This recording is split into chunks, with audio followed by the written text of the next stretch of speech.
all-new Yamaha V6 Offshore F350. It's a featherweight knockout, the lightest 350 horsepower outboard on the water, exhilarating boating and incredible control in a powerfully light design. The Yamaha V6 Offshore F350. Dave Anderson here with the Fisherman magazine. It's June 27th. These are your headlines. We're hearing about great wreck tuna fishing east of Chatham. Also heard that the Cape Cod Canal had a good week. And Nantucket Shoals finally coming into its own with some really big fluke. Stay tuned for all that and more on this week's New England Fishing Forecast. The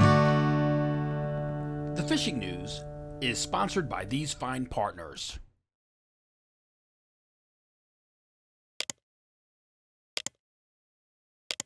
Before we begin, we've got a few news items for you guys. The first one, I just want to remind you again about the sea bass pause in Connecticut. We are in the midst of it right now, so sea bass is closed for recreational anglers and it will reopen on July 8th. Just want to make sure nobody goes out there and does any sea bass fishing between now and then on my watch. If you do want to get in on it, the party and charter boats, they do not have to sit out for these next 2 weeks. So you can jump on a party boat, you can jump on a charter boat, and head out and do some Connecticut sea bass fishing. Other than that, you're gonna have to wait till July 8th. Just want to remind you guys of that. Next thing is the latest installment of Jenni Ackerman's Open Boat. Here she is. Hey everyone, welcome to this week's Open Boat.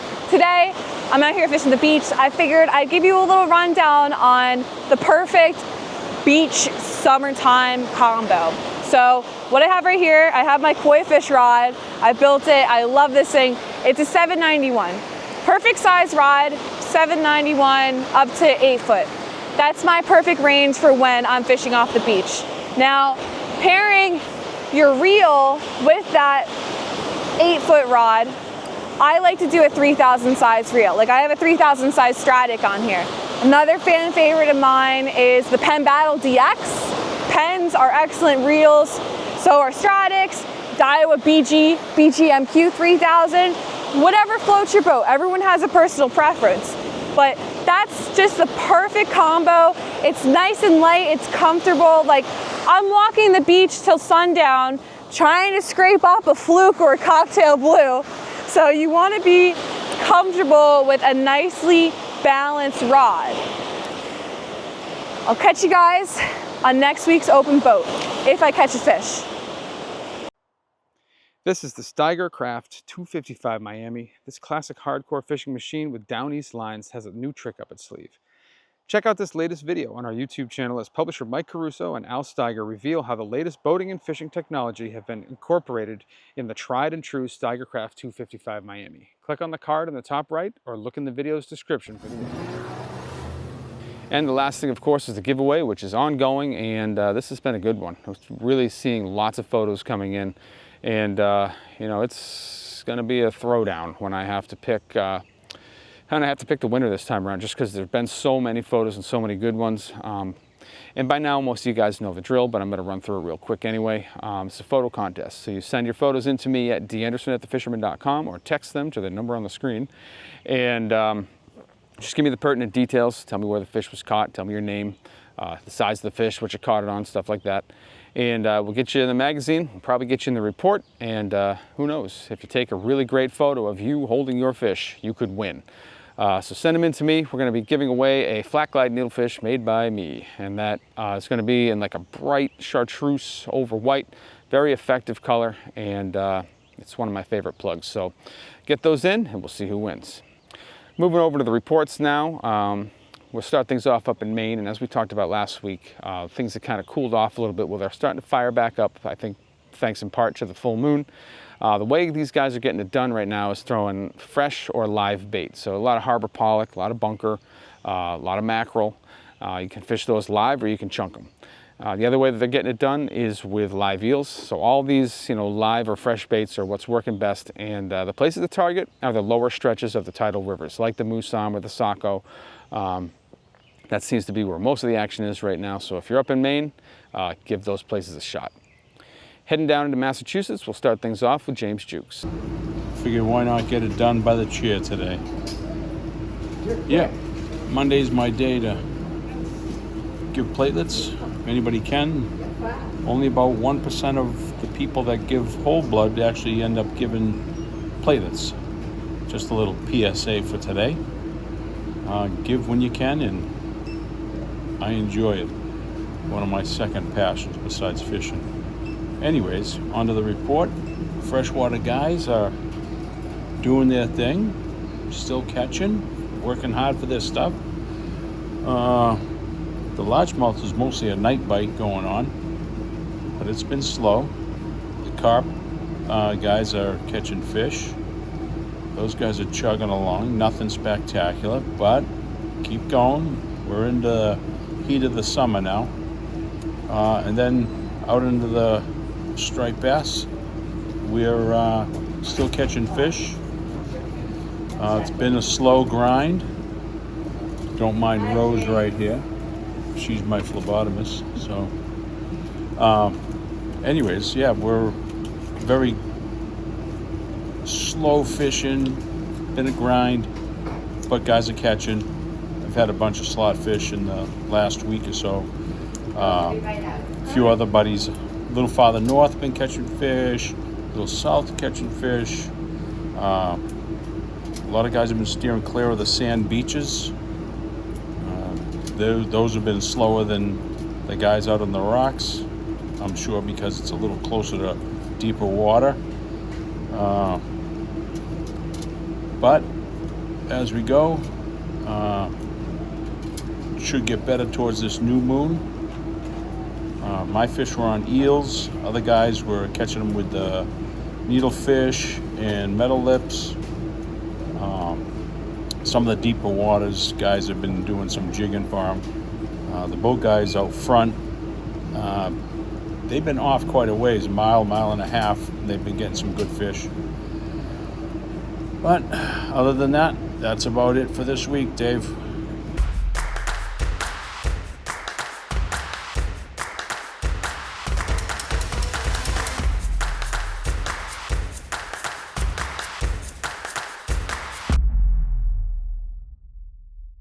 We're going to take a couple steps inland for a minute. We're going to talk about largemouth bass fishing again. As you guys know, I was a Central Mass boy. That's where I grew up, and I know a lot about the bass fishing out there. And this past week would have been an exceptionally good week because of all the line storms we had. So we had multiple rounds of thunderstorms, and the few hours ahead of each one of those thunderstorms tends to be a really good time to fish for largemouth bass. So if you live in a situation where you can drop everything, you work from home or whatever, and you can sneak out for an hour or two when things kind of line up perfectly, keep your eye on the radar. And if you see some of those line storms rolling across from like Albany or something like that, put your out of office reply on the email and head out there and throw your frogs, throw your jigs, throw your soft plastics, throw your whopper ploppers. Ahead of these storms, a lot of times these fish get really aggressive, and so you can stack up a whole bunch of fish in a short amount of time. It's a really fun fishery, and just something I wanted to highlight. Moving back to the coast, getting into the Boston Harbor area. I was talking to Dan Parma this week. He's with Fish Bucket Sport Fishing. They've been doing some trips out to Stellwagen looking for giants, and they've been striking out on the giants. But when they come back in, it seems like every time they come back in, they're finding these big pods of bunker with sizable striped bass on them. These fish are in the like 38 to 45 inch range, so really nice, solid fish. They're doing a lot of damage with topwater plugs. Definitely could fish live bunker as well. Probably could do it with the flutter spoon, but the topwater action's been really exciting. And that's going to extend, from Boston all the way down along the South Shore. So if you're out there puttering around in your boat, keep your eye open for birds, keep your eyes open for bunker pods, because odds are there's going to be stripers around them, and you're definitely going to have a way to get into those fish. There's also been, a smattering of bluefish in that area, so you may find some of them as well. Surf guys are struggling a little bit, but the nighttime guys are doing better. There's a lot of good stretches along there, from Boston all the way down to the east end of the canal. So guys throwing needlefish, guys throwing metal lips, guys throwing live eels are finding some decent fish along that range. They're just having to put in some time to find them. I also have been hearing about some togs still being caught in that area. This is sort of a sleeper spot or a sleeper stretch of shoreline for tog, but it can be very good. We're at a part of the season where you can only keep one per person, but if you're out there doing other fisheries and you want to add tog to the menu, definitely good time to do it, and there are some fish on some of those deeper reefs and whatnot in that region. Crossing over the canal now, onto the Cape. Definitely seeing some good largemouth bass activity on the Cape as well. Heard a lot about guys doing it with shiners. I don't do a lot of shiner fishing, but I would just do what I said already. I'd be out there throwing frogs, whopper ploppers, and jigs, and I bet you I could do just fine. On the bay side, it's been mostly a boat thing more recently, so from like Barnstable Harbor up to Billingsgate, guys have been doing pretty good. Doesn't seem like there's a lot of really big fish, but there's a lot of fish in the 30-inch class, so like 30 to 40 inches. Fun class of fish to fish for sure. Getting around the end of Race Point, similar class of fish out there, slot size and just a little over the slot. Guys are doing that mostly from the boats, but as you get along the outer beaches, and especially as you get further south, down toward, you know, Nauset and Coast Guard, that's where we're seeing more activity from the beaches. Guys are getting it done with big metal lips, which is kind of surprising, and slender soft plastics like sluggos and super snacks have been crushing it as well. And we're also hearing really good tuna action east of the Cape. A lot of these fish are in the 50 to 65 inch range, so that's a sizable wreck size fish. And for a little bit more on that, we're going to check in now with Phil from the Goose Hummock shop. Here he is. Hey guys, it's Phil here. It's the Goose Hummock. It's Monday the 24th. A little bit breezy out there yesterday and today. I'm going to give you a bit of what's going on the tuna scene. Good news is it's still been raging. Friday was exceptional. We were out east off Chatham. We got 6 to the boat. The great thing is they're all large wreck tuna at the moment, so we caught them from 57 inches to 65 inches. It's great. I was out with Danny, our manager. We actually did most of the damage very slow trolling live mackerel. The fish were deeper, so we had to get down to them. In the afternoon they came up a bit, and the guys doing well on the ballyhoo. The pink Joe shoots with the big hole.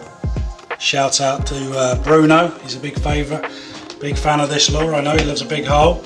And also just rigging them with ballyhoo. Okay, so this is pre-rigged, it's got the hook in, it's ready to go. It's by Baitmasters of Florida. Saves you the effort of having to rig it yourself. You literally just take the loop off, slide it on, recrimp a loop on, put it on your snap spool as if you were trolling. I tend to run them right down the middle, long. That's also being good, you know, outside of Bruno. I know Ralph's done well on those. He's catching fish. It's amazing. We catch 6 on Friday, and then Saturday, different day weather-wise, because it was foggy and horrible. But the fishing slowed right up, and people struggled to find them. We found them in a little bit tighter. I had one of my old staff members, Ian, the dartster, on the boat. We marked fish deep again. So we were trolling, we couldn't quite get what we wanted. We marked one fish at 40 feet. Ian immediately jumped on the spinning rod, threw out the trip saver, as he calls it, the HD 5-ounce Ron Z in the white metallic, and we immediately go tight on spinning gear in what ended up as a 61-inch fish that we kept to take home. Okay, obviously, and then the wind came. So yesterday nobody fished. I doubt if anybody's really going after it today. There's a bit of a window tomorrow, but it's going to be windy all week really. So it's a great time to kind of recheck your stuff.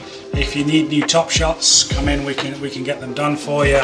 We're using the wind-up Momois now, which makes it a lot quicker for you to change yourself.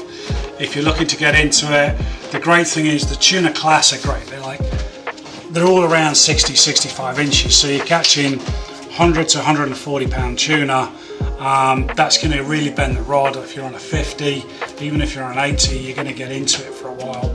On spinning gear, it's a real challenging half an hour, 45-minute fight. So yeah, we're all stocked up, coming for that. Hopefully, as this big moon cycle that's just finished, give it a week to settle down, and then I think some of the big girls and boys are going to come into town, and we'll get some bigger fish as well.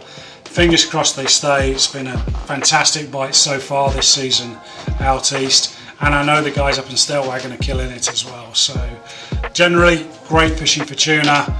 Pick your day, trolling, be prepared to mix it up. You know, in the last 3 trips I've trolled mackerel slowly, I've fished ballyhoo, I've fished bars, and on any given day one style of fishing has outfished the others. So be prepared to switch it up. Lock and load, guys. All the best. See you out in the water. Thanks. Heading down toward Monomoy. Not a lot has changed. Good striped bass activity in the rips out there. That these fish are in that same range, 30 to 40 inches for the most part. I'm sure there's a few bigger ones. Guys are doing it with top water, guys are doing it with big soft plastics, and of course snapping wire is getting it done as well. And that extends out to the rips around Nantucket. And speaking of Nantucket, we've been hearing some really good fluke reports from Nantucket Shoal finally.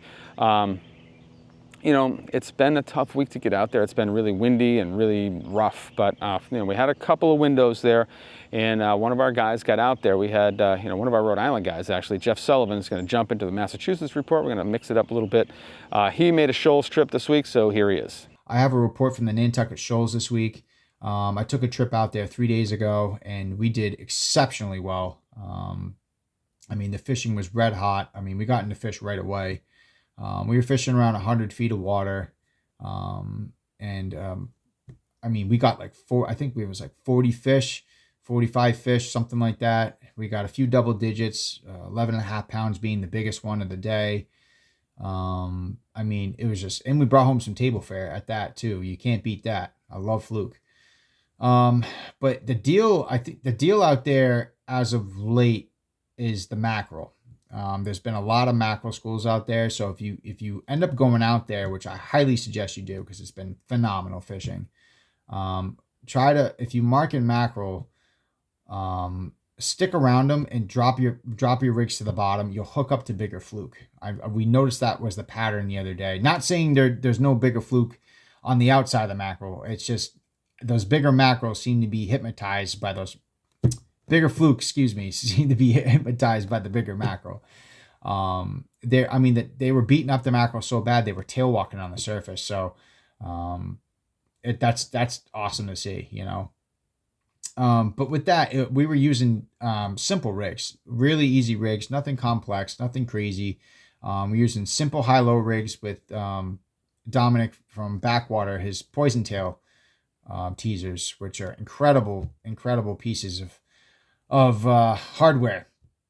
They're made very well. I have an array of them in front of my face. I'll show you the two that I was using specifically. I used hot pink and blue, and the hot pink was for squid and the blue is for mackerel. So I try to match the forage. And that day it didn't seem like it mattered what you put down, which is a great thing because it can be very frustrating sometimes because fluke would want just one color, over the other, and it can switch every hour, every 10 minutes, every tide, so it can get very, very difficult sometimes. But I feel like if you just narrow yourself down to one color or two colors and just fish it with confidence, it's inevitable you'll get bit. But I was using the blue. Backwater, they have a whole bunch of colors on these silicone skirts. It's just endless, but I stuck with the ones I know, and that's been working for me. But these are, they're wire tied, and there's a sickle hook on them, and this sickle hook is a nice hook. That ain't bending out. But 40-pound fluorocarbon leader, high-low rig with a surgeon's loop on the bottom for your lead weight. And you want to make sure the loop is big enough just in case you need to use those 20-ounce leads or 18-ounce lead sinkers, stuff like that. But with that being said, if you guys haven't been out to the shoals at all or this year, you need to get out there. It's such a great fishery in itself. It's so unique. Any drop can be a fish of a lifetime. So make sure you guys get out there this year, this season. Make sure you're prepared. Watch the weather. Watch where you are, because the shoals, it can go from 4 feet deep to 90 feet deep in a second. So just be wary of where you're at when you're out there. And always prepare for the weather, because it's a trip out there, and you want to make sure everything's good so you have a good time. So and another thing, we were using fluke belly strips as well, fluke belly strips and ling strips, and we're just popping them on top of the gulp. So we would tip these with gulp, pink shine, or mackerel grub gulp, tongue twister, and we would tip them with ling belly strips and fluke belly strips. That was the deal that day. Hell, it could change tomorrow, it can change the next day, but that's what we were using. But that's the report from the shoals, and hope to see you guys out there in tight lines. All right, thanks. Heading off the shoals back toward Martha's Vineyard, back toward the Elizabeth Islands, striped bass activity has been mixed in that area. Smaller fish around the vineyard for the most part, and better chance for some bigger fish along the Elizabeths, especially if you're fishing at night with big plugs or live eels, you know, just drifting through Robinsons or Quickses or whatever. Also good fluke activity in those spaces between the islands. A lot of guys neglect those areas for whatever reason, but they can be really good. And you know, if you look on the scans, on the digital scans of the area, you'll see that there's like these big dugout areas where the current has just pushed up these big like deltas of sand over millennia, and those spots definitely hold some fluke. It's not going to be one of those places where you're catching a million fluke, but it's a place where you might catch a big one. So those are worth checking out. Getting out into Buzzards Bay, sea bass activity has been pretty darn good. Up toward the canal, up toward Cleveland Ledge, guys are doing well. There's a few fluke on the Mashney Flats, and we did see a push stripers come through. It seemed like they were hell-bent on getting into the canal, so they didn't stick around too long, but there were some fish, you know, in the 30 to 40 inch range coming out of some of the areas up there. And then they did go into the canal, and we had at least 3 days of good fishing in the canal. For a little bit more on that, let's check in now with East End Eddie. Good morning, Dave. We've got an east ebb tide here on the Cape Cod Canal.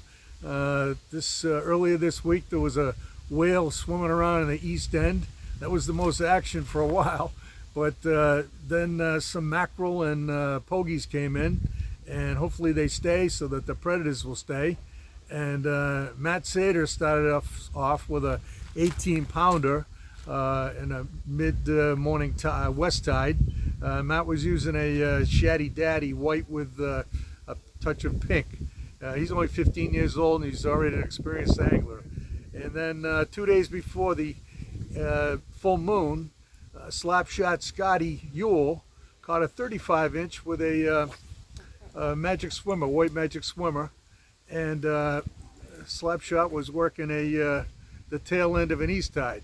And then the morning of the full moon, I was fishing next to Mike Dick, who was casting so far, it looked like the second coming of Ron Ara, and so he was using a Yozori Hydro Monster Shot, Green Mac, and Mike hooked into a 40 inch about halfway down the water column and brought that to the rocks.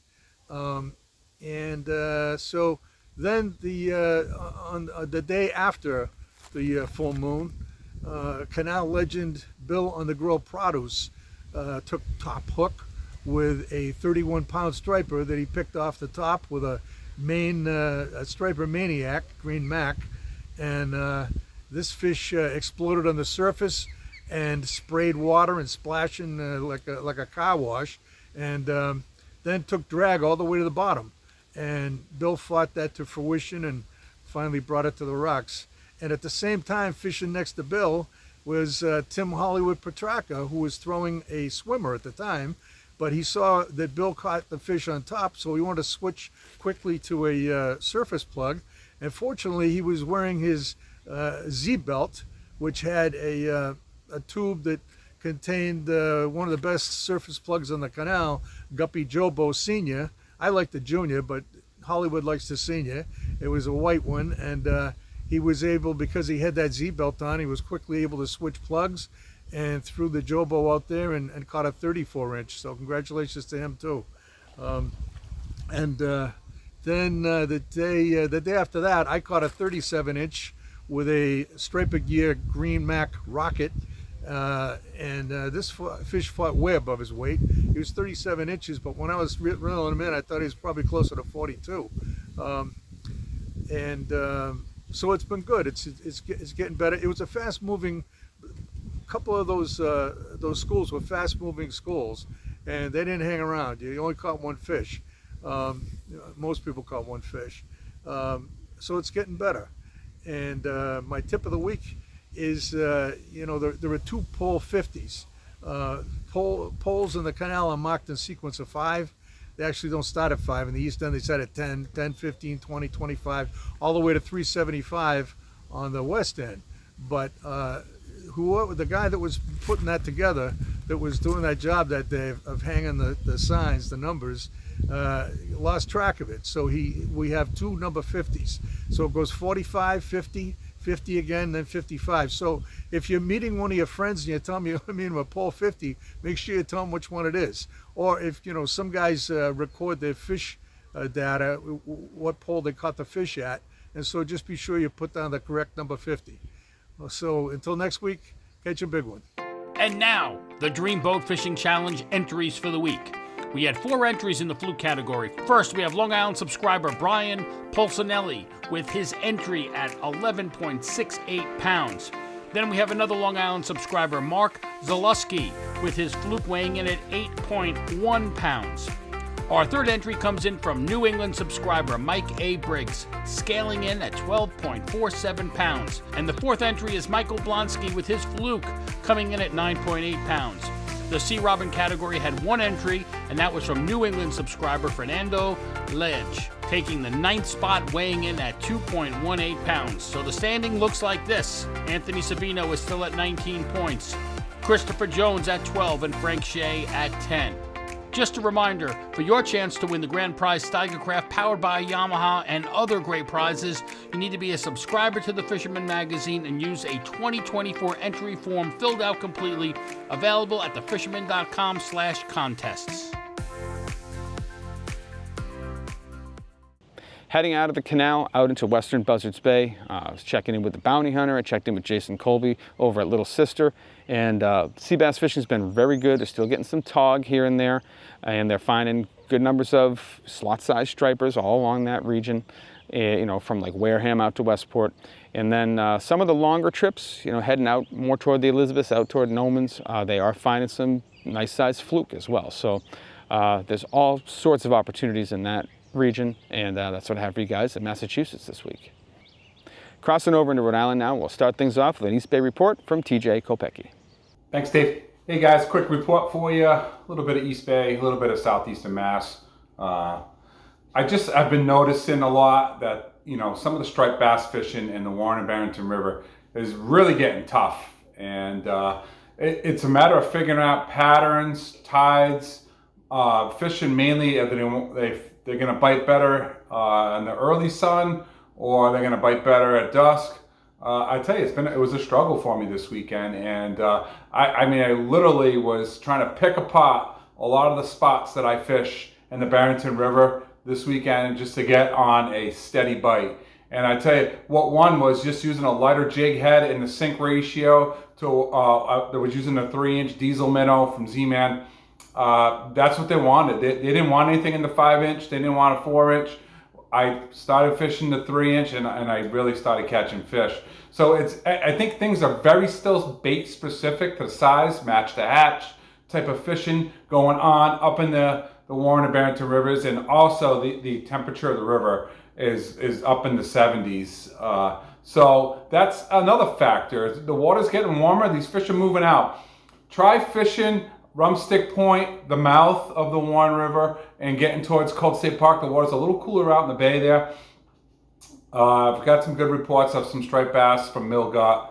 I haven't tried that spot yet, but it's always a good spot in the summer because some of that colder water gets into that Milgot, and then it flushes out a lot of bait that is getting trapped inside of there. And it's a little pinch point underneath the bridge in Cold Park that I've always done well in. So you can get out there on the rock, so you can get out in a pair of waders and walk out to where the current flows through up near the fishing dock there. Up inside of Bristol Harbor, I haven't heard much. The only thing I've heard of is some good scup fishing at the Hog Island Lighthouse and underneath the Mount Hope Bridge, going all the way out to the mouth of the Saconnet. I haven't heard too much going on inside of the Taunton River. I've seen a couple of boats up there fishing for bass. I just haven't gotten any good reports from people catching still up there. And I'm really not sure where all the bait went that was up in there, but there's still a lot of small bait up in there also. So if you plan on fishing in that area, I would say stick with the small bait also. Maybe chunk on the bottom. It could be a best bet for you. I've also noticed that, when it gets a little slower in the salt here, people start reverting back to the freshwater. And let me tell you, the freshwater bite is actually very good in some of the local ponds in Swansea and Somerset. And your best bet for that is live shiners. Live shiners are working great, not just on the bass, but on the crappie and an occasional nice pickerel. So that's what we got here from the East Bay, and then I'll talk to you guys next week.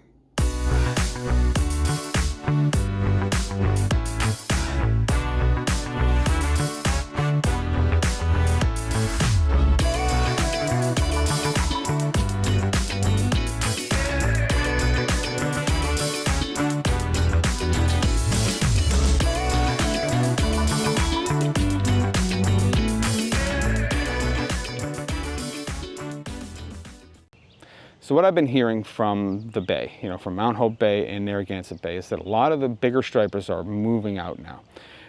And they've kind of settled in the approaches to the ocean, so the East Passage and the West Passage, especially in those deeper spots. So you can do some deductive reasoning from there. But there are some big fish right now.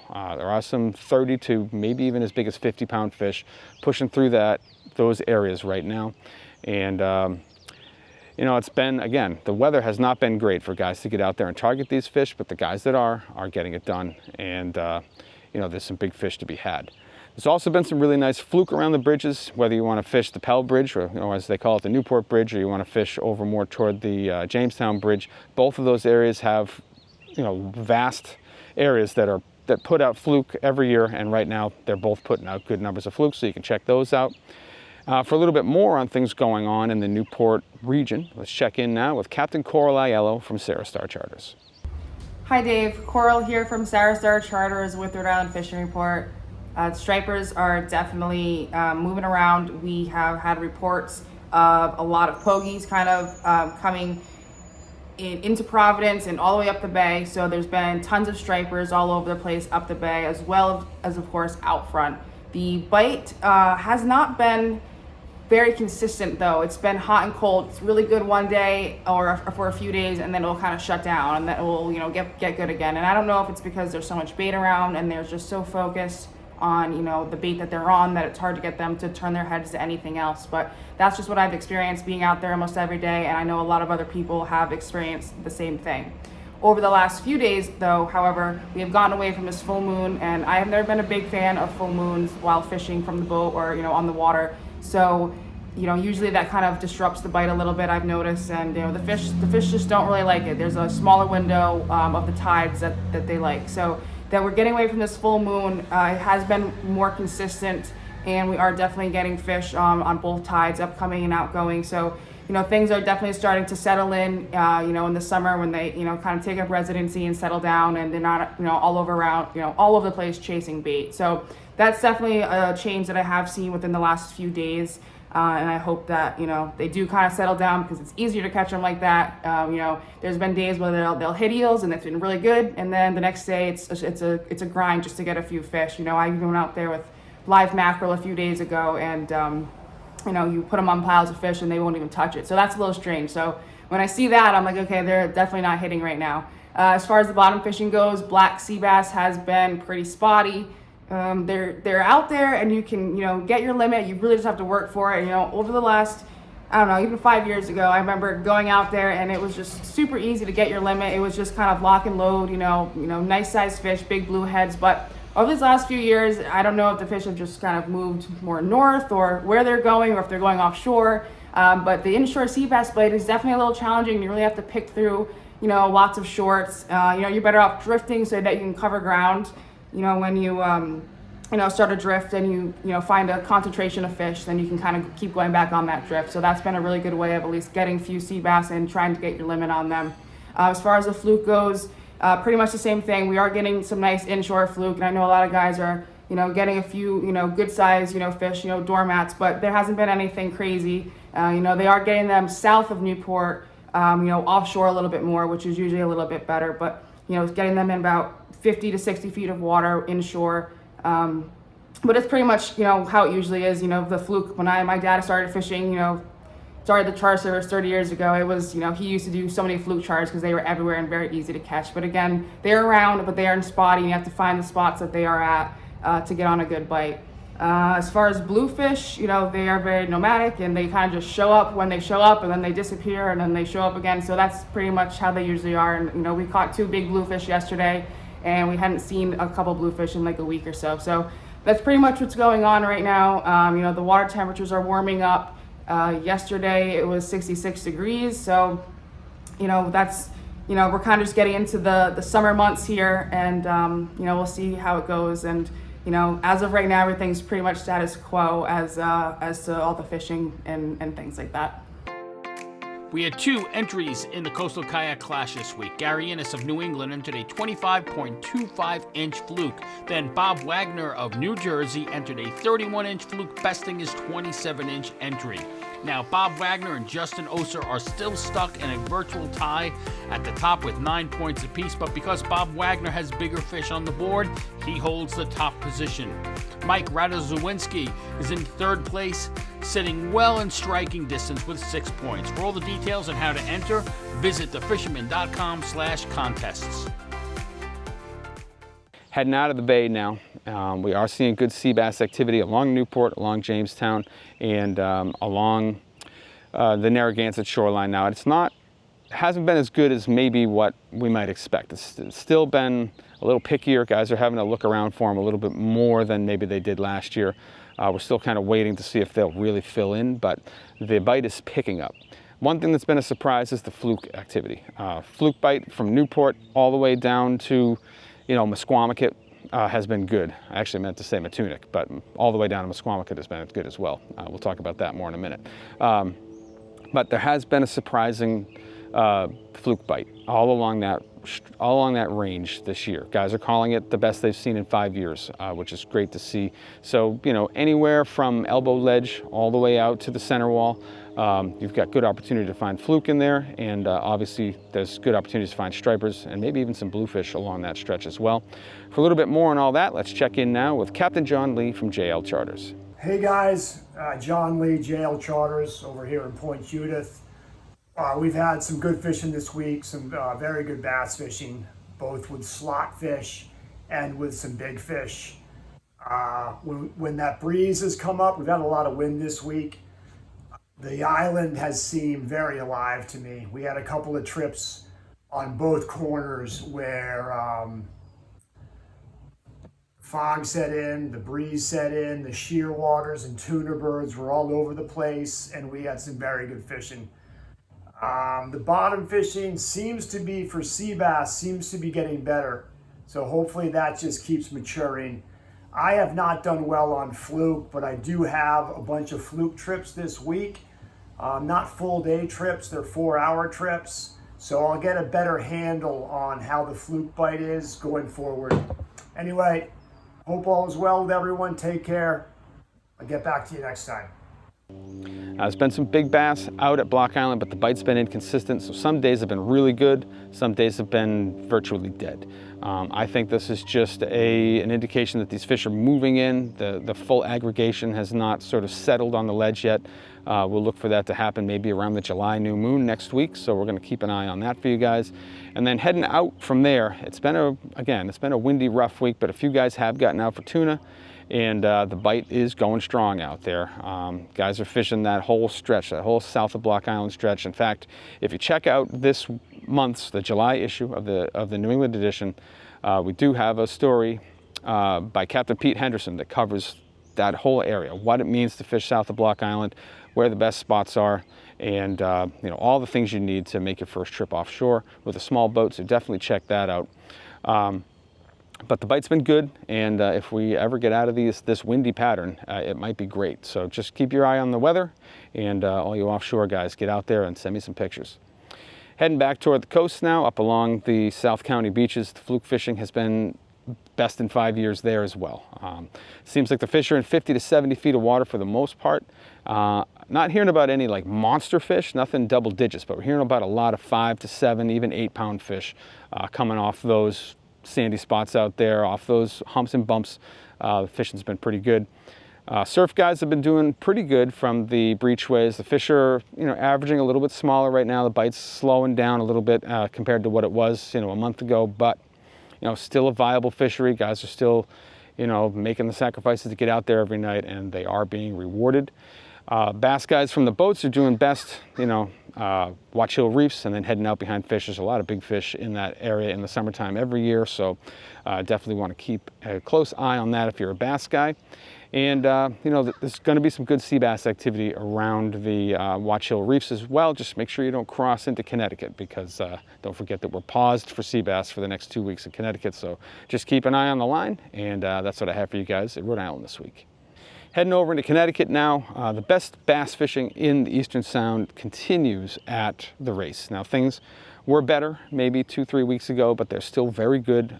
Diamond jigs are getting it done, 3-weight bucktails, 3-weight eels. We're seeing some top water action, especially up in the shallower spots at first and last light. And just by and large, there's just a good bite going on. Most of these fish are around the slot size, so you've got an opportunity to catch some, you know, something for the table. There's been a few smaller bluefish in the mix, and you know, when the tides slow down, you can do some porgy fishing as well. And just remember, again, you got to release those sea bass if you get them. If you want to stay closer to land, the mouth of the Thames has had some good striped bass and a lot of porgies in that area as well, from shore or boat. And then heading along the coastline, if you want to do some more fluke fishing, you can head behind Fishers. That's got some fish. And then closer to land, you can do Bartlett's, you can do hatchets on those deeper areas, you know, 70+ feet. They're finding some fluke out off the ends of those too. It's been a little bit of a pick, but it is a place where you might find a good one. So that's a place you may want to concentrate on. Also, the Sand Shoal outside the Connecticut River is another place where you might find some good fluke. Heading up into the mouth of the Connecticut River, we're finally seeing a pusher bunker, and that is igniting a better bass bite. It doesn't sound, from the guys that I'm talking to, like it's really on fire just yet, but that could happen any day now. And for a little bit more on that, let's check in now with Captain Mike Roy from Real Cast Charters. What's up, everybody? For this week's fish report, striper fishing is good. Key is the bait. There is more bunkers showing up day by day throughout Long Island Sound and the adjacent rivers. Also, the deeper reefs are loaded with bait. They have mackerel, butterfish, and whiting on them. I will say one of the things that happens every year, and it seems to get worse and worse every year, is the fishing pressure. A lot of boats going up and just following the fleet mentality and following other people around. It really pays off if you know how to use your electronics and locate areas that are unpressured. That is really critical. Bluefish are still relatively thin. I haven't seen the real big schools of blues yet, although there are some around chopping the baits up. And black sea bass fishing was pretty good. I believe right now there's a closure for the recreational fishermen in Connecticut for the next couple weeks. That's all I have for you. Good luck. Now we'll head up the river and we'll check in with the storm chaser, Rowan Lytle, who I know took at least one day off from fishing this week to chase some thunderstorms, took some awesome photos. Here he is.